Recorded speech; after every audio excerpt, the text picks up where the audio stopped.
everybody, I am the Reading Torty and welcome back to my channel. Today, I will be doing the topic of discussion for Arcadia Falls by Carol Goodman.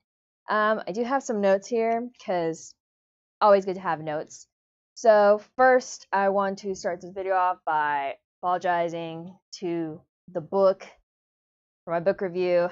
It was less energetic than Call Me By Your Name. It was really obvious to me and I felt so sad and guilty, and I'm like, I'm sorry, I want to like you more, but you're not calling me by your name, but you're still a good book. So I didn't want to disrespect the book at all. I did enjoy it, but I wanted to start that off. That's like my number one thing on the list. Like, I'm sorry to the book.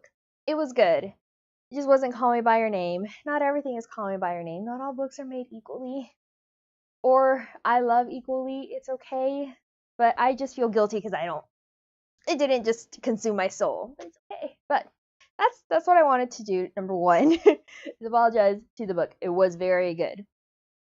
Just was not Call Me By Your Name. That's okay. Not everything has to be. So, Arcadia Falls was the book that I picked up coming out of a book that I hadn't quite enjoyed. I hadn't quite enjoyed it. That's it. I felt in that previous book before Arcadia Falls that I wasn't part of the Cool Kids Club because I wasn't a mom. And it's fine, if you are a mom, but the entire book seemed hinged on, oh, the reader is going to understand this because they have a mom mentality. I don't have a mom mentality because I'm not a mother. So it was just really in the front of everything that's like, oh, but you get it, reader, because you're a mom. Well, I'm not. So I'm not part of your demographic. I'm not part of your club.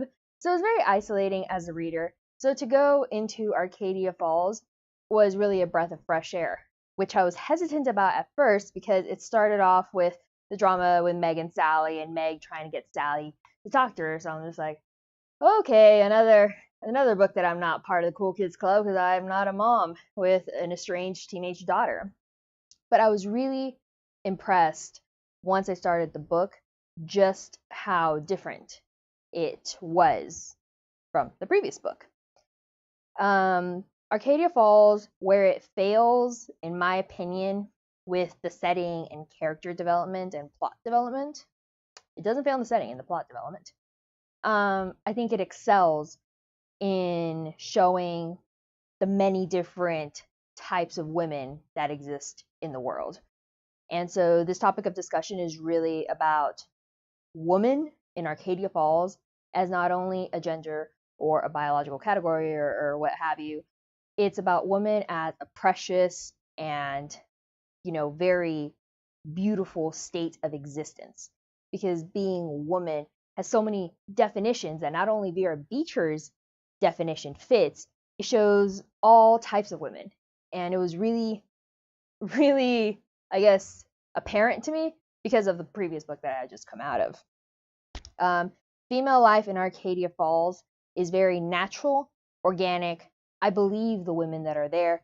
They're flawed. They're not perfect. And they're not perfect, they're not perfect representations of whatever it is that they come from. They're not perfect in their background, so they're not stereotypes.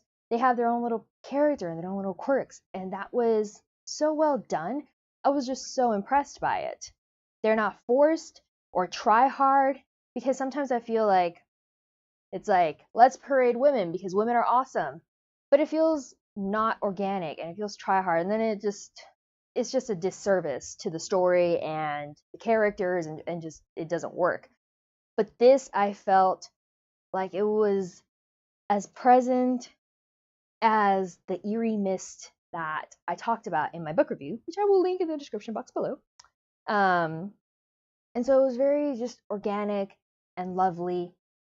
And I saw all of these women and I didn't see them as stereotypes of where they come from or stereotype of their background. I saw them as individuals. And it was just so amazing that it really showed how women can develop differently depending on where they come from and how no woman is better than any other woman. All women are pretty much made equally. They just have different things they bring to the table. And that's okay.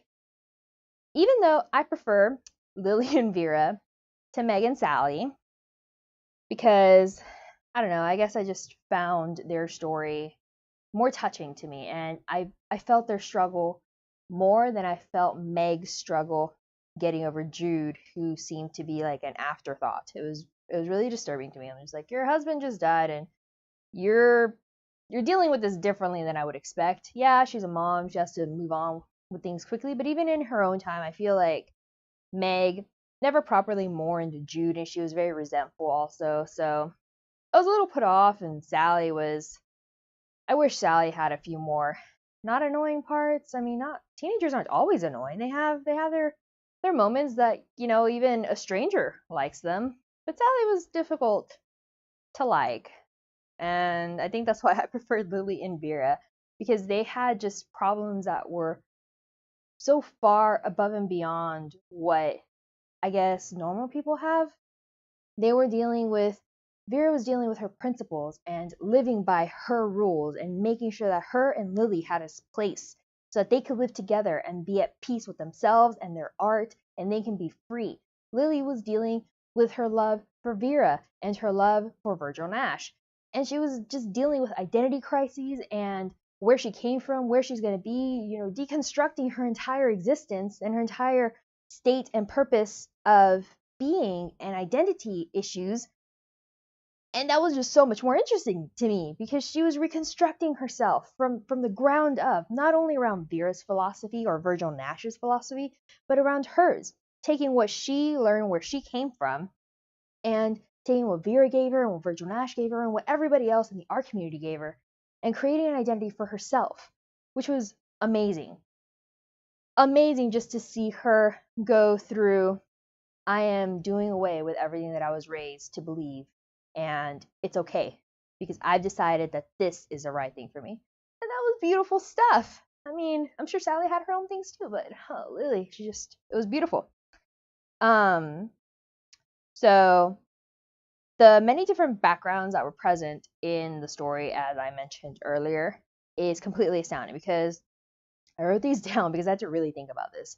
You got women that are orphans, you got girls that come from families, you got rich girls, poor girls, widows, married women, single women, women in open relationships, good moms, you got bad moms, because it's all subjective, but you got good moms and you got bad moms. You got women with mental disorders, women with physical disorders and physical disabilities, women that love men, women that love women, women that love both, women that love neither, that too. And women that love art, pottery, gardening, writing, like every aspect of what a woman can possibly love and what possesses her to live is present in one way or another. And you can be the one that loves art and you're a crazy person, or the one that you love art and you're very refined and classic and in control of yourself. Or you can be the one that has a broken past that, overcomes it and says, I am this and my past has shaped me for the better. Or you could be the one that has a broken past and kind of goes a little nutso over it. So it was just so all encompassing. It was lovely. And there was such a great balance between the women and the men. Because sometimes you got like women all over here and then like itty bitty little side note of the men. But no, they actually added to the story. Virgil Nash was critical in Lily's development. And yeah, Lily's like, Pshaw, I want Vera, which I totally approve of. But they weren't props. They were part of the story. So no character was given a disservice in the book.